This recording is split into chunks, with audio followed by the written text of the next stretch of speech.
السلام علیکم ورحمۃ اللہ وبرکاتہ۔ الحمد للہ نحمده ونستعینه ونستغفره ونؤمن به ونتوکل علیہ ونعوذ باللہ من شرور انفسنا ومن سیئات اعمالنا من یهده اللہ فلا مضل له ومن یضلله فلا هادی له ونشهد ان لا الہ الا اللہ وحده لا شریک له ونشهد ان سیدنا محمدا عبدہ ورسولہ اما بعد۔ آج ہماری سورہ مبارکہ بنی اسرائیل، سورہ بنی اسرائیل ہے۔ اس کو ہم 10 حصوں میں تقسیم کر کے اس کا مطلب سمجھنے کی کوشش کرتے ہیں۔ پہلا حصہ آیات 1 تا 10 پر مشتمل ہے۔ اس میں بنی اسرائیل کے عروج و زوال کی تاریخ بتا کر انہیں اور مشرکین مکہ کو اسلام کی دعوت دی گئی ہے، اور فتح مکہ اور فتح بیت المقدس کی بشارت بھی ہے۔ یہاں پہ اسرا کے سفر میں رسول اللہ صلی اللہ علیہ وآلہ وسلم کو بہت سارے معجزات، بہت سارے مشاہدات سے نوازا گیا۔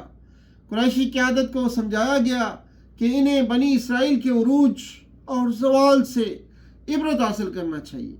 بنی اسرائیل کو خالص توحید اختیار کرنے اور اللہ ہی کو وکیل بنانے کی ہدایت کی گئی تھی، لیکن وہ ناشکرے تھے۔ انہوں نے 2 بار فساد برپا کیا۔ پہلی بار حضرت طالوت، حضرت داؤد اور حضرت سلیمان کے زمانے میں 1004 تا 936 قبل مسیح انہیں عروج حاصل تھا۔ پھر ان میں شرک، قبائلی تعصب اور دیگر برائیاں پیدا ہوتی گئیں۔ ان کی بدعمالیوں کے سبب 721 قبل مسیح میں دولت اسرائیل کا خاتمہ کر دیا گیا۔ ہزاروں اسرائیلی قتل کیے گئے۔ پھر اللہ تعالیٰ نے ان پر رحم کرتے ہوئے ان کے مال و اولاد میں اضافہ کیا اور ایک مشروط پیشکش کی کہ سدھر جاؤ، یہی تمہارے حق میں بہتر ہے۔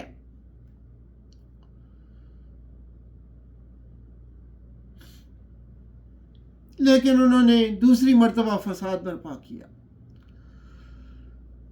حضرت یحییٰ کو قتل کر دیا، حضرت عیسیٰ علیہ السلام کو قتل کرنے کی کوشش کی اور دیگر کئی برائیوں میں گرفتار ہو گئے، جس کی پاداش میں رومی سلطنت کے فرما روا ٹائٹس نے 70 عیسوی میں ہزاروں لوگوں کو قتل کر کے بیت المقدس کو تباہ و برباد، تاخت و تاراج کر دیا۔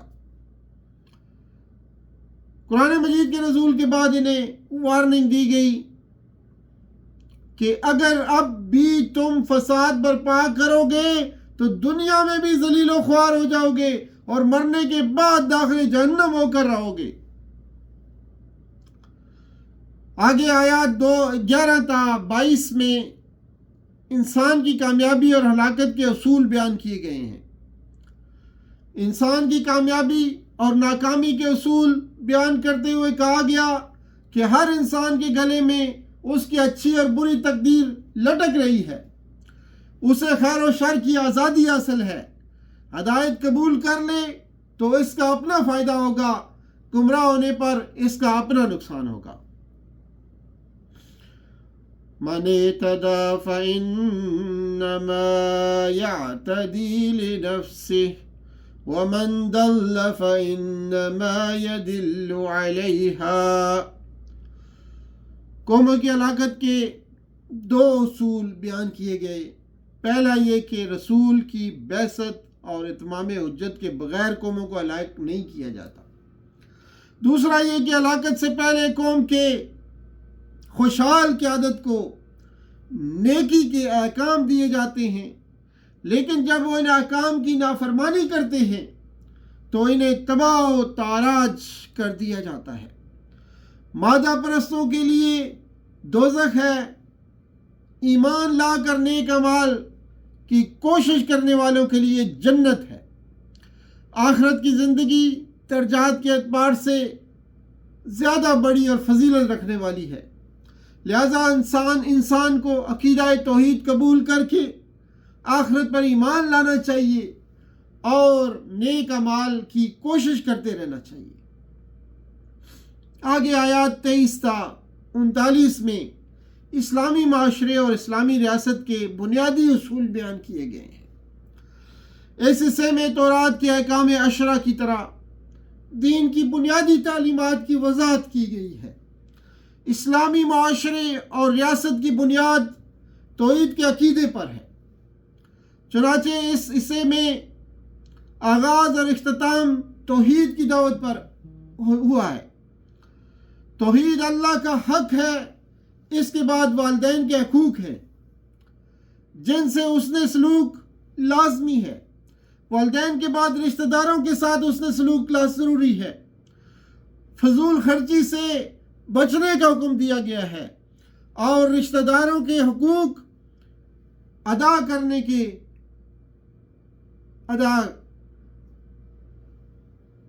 بچنے کا حکم دیا گیا ہے۔ اگر یہ نہیں کریں گے تو رشتہ داروں کے حقوق ادا نہیں کیے جا سکیں گے۔ فضول خرچی سے اگر نہیں بچیں گے تو رشتہ داروں کے حقوق ادا نہیں کیے جا سکتے۔ قتل اولاد کو حرام ٹھہرایا گیا ہے اور اس کے ساتھ زنا کو بھی حرام ٹھہرایا گیا ہے۔ اسلام نے نکاح کی ترغیب دی ہے جس سے ایک صالح معاشرہ قائم ہوتا ہے۔ قتل نفس کو حرام ٹھہرایا گیا ہے۔ مظلوم مقتول کے ورثاء کی سرپرستی اور یتیموں کے مال کی حفاظت کو اخلاقی اور قانونی طور پر فرض قرار دیا گیا ہے۔ عہد کی پاسداری کا حکم دیا گیا ہے۔ روز قیامت ہمارے کان، ہماری آنکھیں، دل اور دماغ کی باز پرس ہوگی۔ ناپ تول میں عدل و انصاف کو ملحوظ رکھنے کا حکم دیا گیا۔ علم کے بغیر کسی چیز کے پیچھے لگنے سے منع کر کے ہوام، شبہات، قیاس و گمان اور بے بنیاد الزامات کا دروازہ بند کر دیا گیا۔ زمین پر اکڑ کر چلنے اور اقتدار کے نشے میں گرفتار ہونے سے روکا گیا ہے۔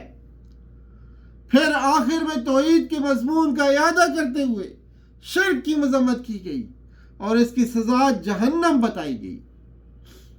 آگے آیات 40 تا 60 پر مشتمل چوتھا حصہ ہے سورہ مبارکہ کا بنی اسرائیل کا مشرکین مکہ کے عقائد کی تردید اور ان کے اعتراضات کا یہاں جواب دیا گیا ہے۔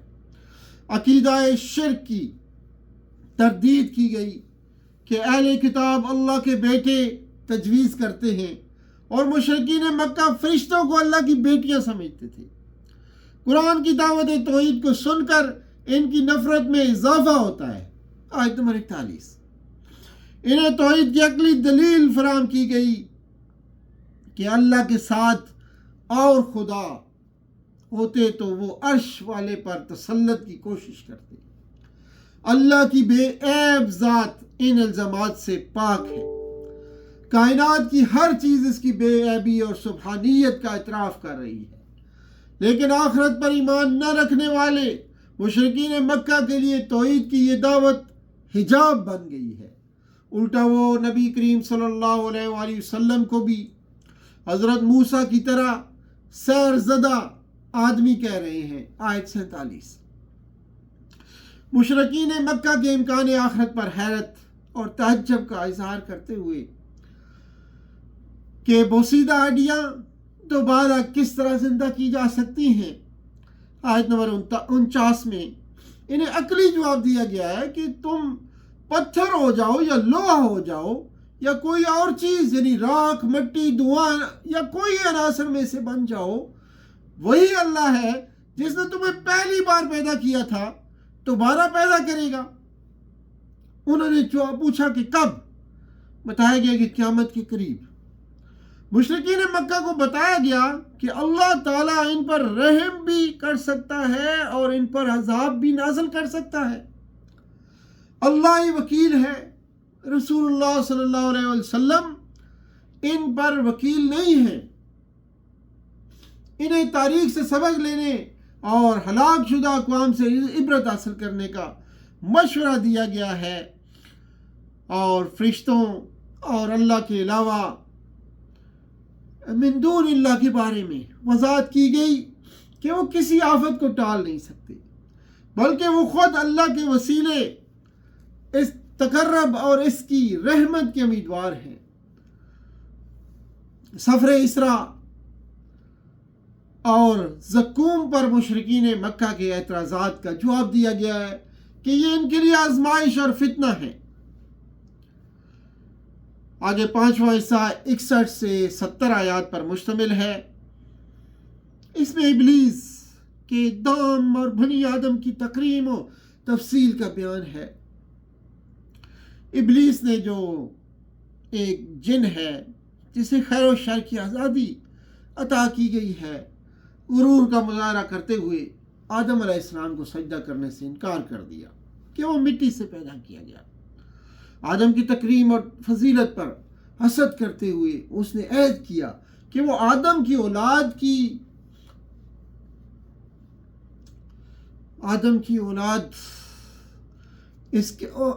اولاد کو جنت میں داخل نہیں ہونے دے گا اور اس کے پیچھے لگا رہے گا ہمیشہ۔ اس کے جواب میں اللہ نے فرمایا کہ تیرے تمام پیروکار داخل جہنم ہوں گے۔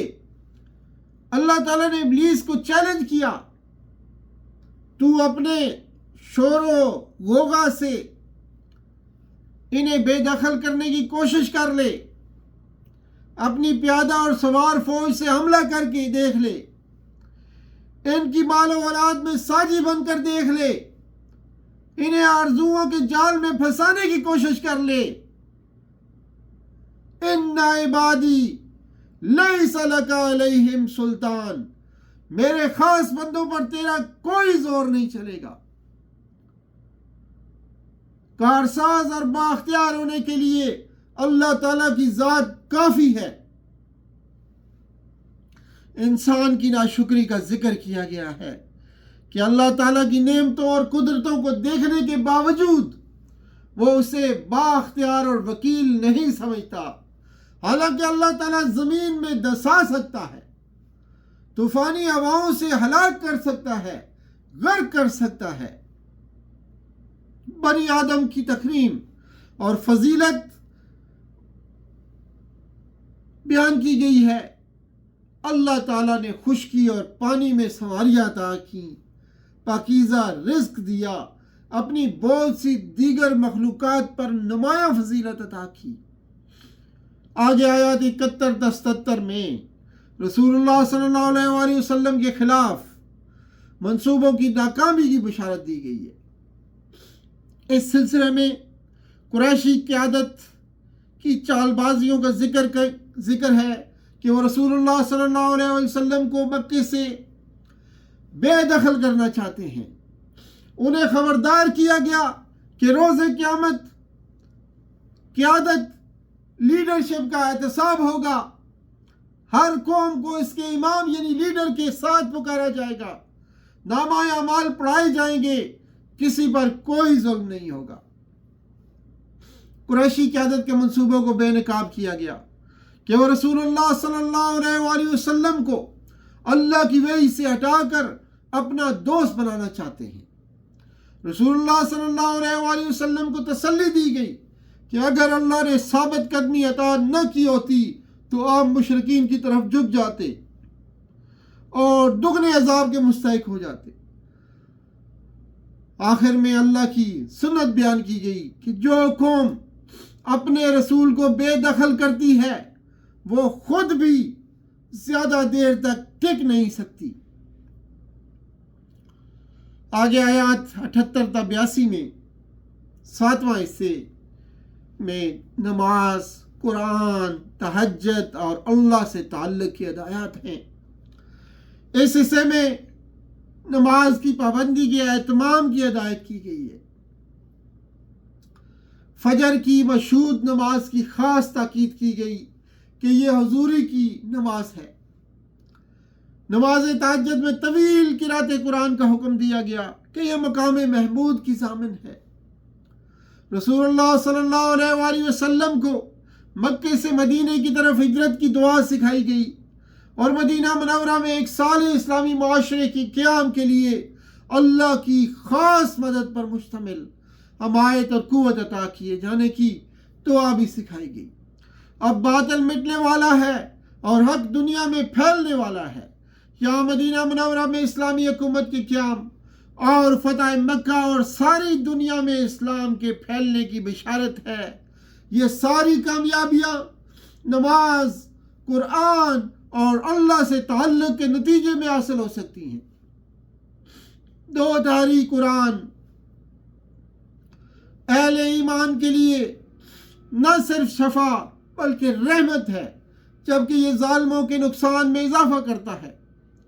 آگے آیات 83 تا 100 میں 8ویں پیراگراف میں مشرکین کے اعتراضات کا جواب دیا گیا اور قرآن جیسا کلام لے آنے کا چیلنج کیا گیا۔ انسانی نفسیات بیان کی گئی کہ وہ نعمتوں پر پھول جاتا ہے اور آزمائشوں میں مایوس ہو جاتا ہے۔ رسول اللہ صلی اللہ علیہ وآلہ وسلم کو تسلی دی گئی ہے کہ قرآن مجید ایک بہت بڑی رحمت اور اللہ کا فضل ہے۔ چنانچہ کیا کیا گیا کہ تمام انسان اور تمام جن ایک دوسرے کی معاونت کر کے اس طرح کا کوئی قرآن تصنیف نہیں کر سکتے۔ آیت 88 مشرکین کو سمجھایا گیا کہ زندہ معجزہ قرآن کی موجودگی میں اسی معجزات کا مطالبہ سراسر امکانہ بات ہے۔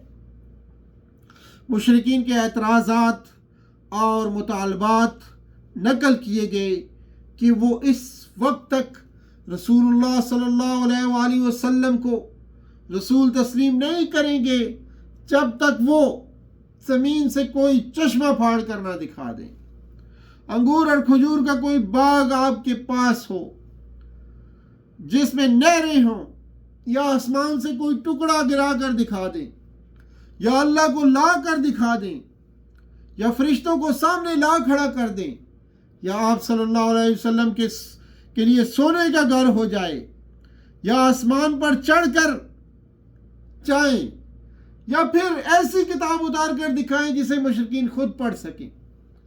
اس کا جواب یہ دیا گیا کہ کسی رسول کے پاس ایسے اختیارات نہیں ہوتے، یہ اختیار تو صرف اللہ کا ہے۔ رسول اللہ صلی اللہ علیہ وآلہ وسلم تو ایک انسان بھی ہیں اور رسول بھی ہیں۔ اعتراض کیا گیا کہ کسی فرشتے کو رسول کیوں نہیں بنایا گیا؟ جواب دیا گیا کہ اگر زمین پر فرشتے آباد ہوتے تو فرشتہ رسول بھیجا جاتا، انسانوں کے لیے انسانی رسول ہی بھیجا گیا ہے۔ اعتراض کیا گیا کہ آخرت کیسے ممکن ہے؟ جواب دیا گیا کہ زمین و آسمان کا پیدا کرنے والا جو انسان پیدا کر کے دکھا چکا ہے، وہ اسی طرح انسانوں کو دوبارہ پیدا کرنے کی پوری قدرت رکھتا ہے۔ آگے آیات 101 تا 104 پر مشتمل نواں حصہ قریشی قیادت کو بتایا گیا کہ ان کے رویے بھی فرعون کی طرح ہیں۔ اس حصے میں قریش کے لیڈروں کو دھمکی دی گئی ہے کہ فرعون کی طرح ان کی بھی شامت آ سکتی ہے، ان کے رویے بھی رسول اللہ صلی اللہ علیہ وسلم کے ساتھ بالکل اسی طرح کے ہیں جس طرح فرعون کے رویے حضرت موسیٰ علیہ السلام کے ساتھ تھے۔ حضرت موسیٰ علیہ السلام بھی سیر زدہ مسحور کہا گیا ان کو۔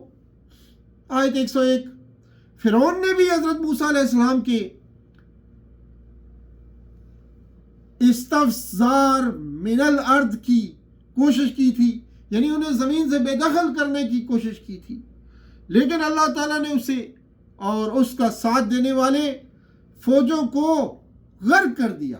آیت 103 اور پھر اسی طرح آیات 105 تا 111 پر مشتمل آخری حصہ قرآن پر ایمان لانے اور خالص عقیدہ توحید اختیار کرنے کی ہدایت۔ رسول اللہ صلی اللہ علیہ وسلم کو بشیر و نذیر بنا کر آپ پر قرآن تھوڑا تھوڑا کر کے بتدریج نازل کیا گیا تاکہ آپ اسے ٹھہر ٹھہر کر لوگوں کو سنائیں۔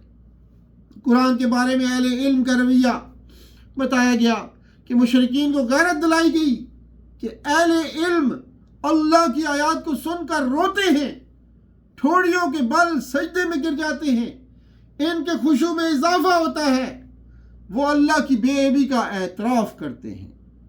نماز میں قرآن کو درمیانی آواز کے ساتھ پڑھنے کی ہدایت کی گئی ہے۔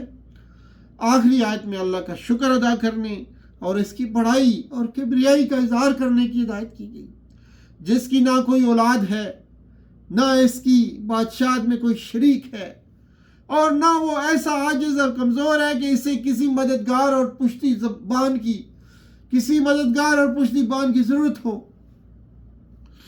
سورہ مبارکہ کا مرکزی مضمون عقیدہ توحید اور اللہ پر توکل، ثابت قدمی اور ہجرت کے ذریعے سے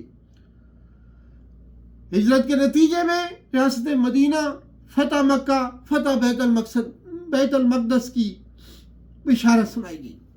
فرعون کی طرح قریشی قیادت بھی رسول اللہ صلی اللہ علیہ وسلم کا مکے سے بے دخلی چاہتی ہے، لیکن اللہ تعالیٰ خود انہیں غیر مستحکم یعنی اپروٹ کر دے گا۔ یہ سورہ مبارکہ کا مرکزی مضمون ہے۔ اسی پہ اکتفا کرتے ہیں۔ سبحان ربک رب العزت عما یصفون والسلام علی المرسلین والحمد للہ رب العالمین والسلام علیکم ورحمۃ اللہ وبرکاتہ۔